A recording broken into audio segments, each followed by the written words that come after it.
Prvo je potrebno da skuvamo čaj od kamilice i da ga ostavimo da se malo prohladi.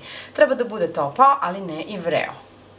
Izmrvit ćemo zatim 20 g svežeg kvasca. U kvasac ću dodati 2 superne kašike šećera i 1 kesicu vanilin šećera. Sipat ćemo 250 ml čaja od kamilice. Promešati i ostaviti par minuta da kvasac lepo nadođe. Ovde smo pripremili 500 g brašna u koje ćemo dodati 1 kašičicu soli pa sve promešati.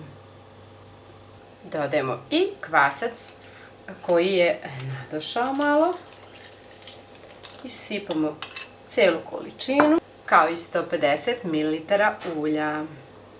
Zatim ćemo sve da promešamo, a zatim i umesimo lepo testo.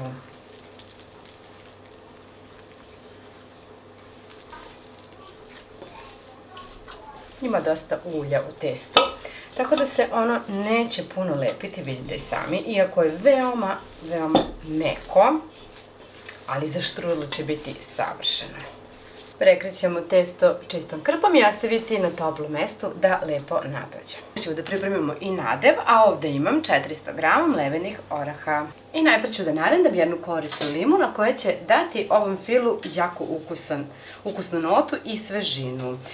Koricu limuna prethodno sam potopila u sodu bikarbonu i dobro oprala. Stavila nekih sat vremena, mislim da je to dovoljno. Sada ću da je narendam. I već predivno miriše. Dodajemo 80 g mlevenog šećera, odnosno šećer u prahu. Promešamo sada sve ovo. Odnosno promešamo suve sastojke. Sipamo 100 ml vode. I dodajemo 150 g džema. Ja dodajem od kajsije.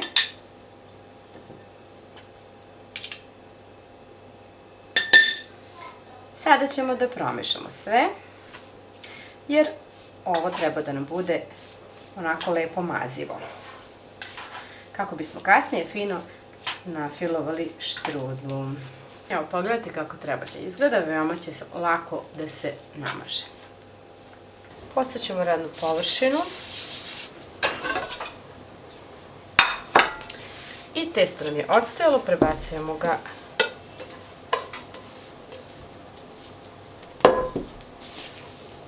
primesit ćemo ga 2-3 puta ovako, zatim iseći na pola.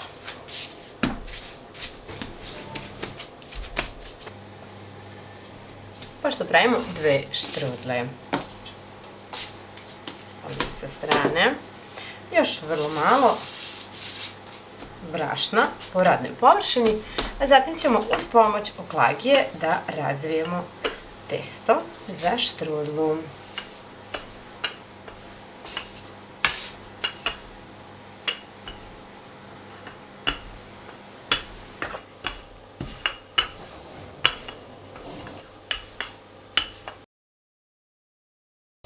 Polovinu fila ćemo da dodamo na testo, a zatim i razmažemo. Sada ćemo da razmažemo. Kako mi fil ne bi iscurio, neću mazati ovaj ovde deo. A ove ostale delove mažem sve ovako do kraja. Da bude ravnomerno raspoređeno, vidite kako se lepo razmazuje.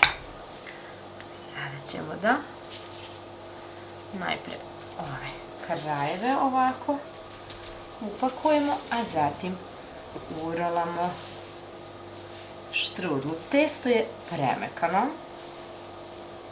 Evo je štrudlica.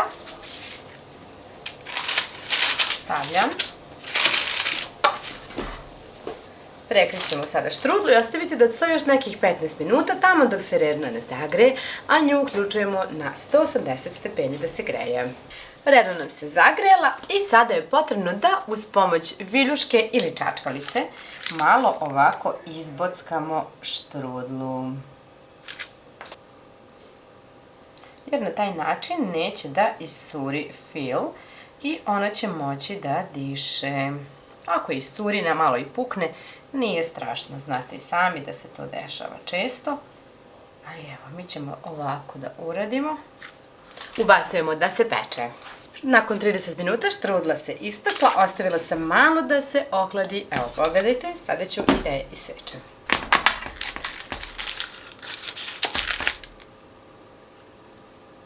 Toliko je mekano ovo testo da ne mogu da vam opišem. Možete posuti šećerom u prahu. Bilo bi idealno da ostavite da se potpuno ohladi pre sečenja, ali to je kod nas nemoguća misija, tako da eto, ja ću još dok je ovako topla da vam pokažem koliko je ona fina. Nadam se da će vam se dopasti ovaj recept, ako je tako, podelite ga sa svojim prijateljima i pišite mi kako vam se sviđa, pogotovo ako je isprobate. Ćao!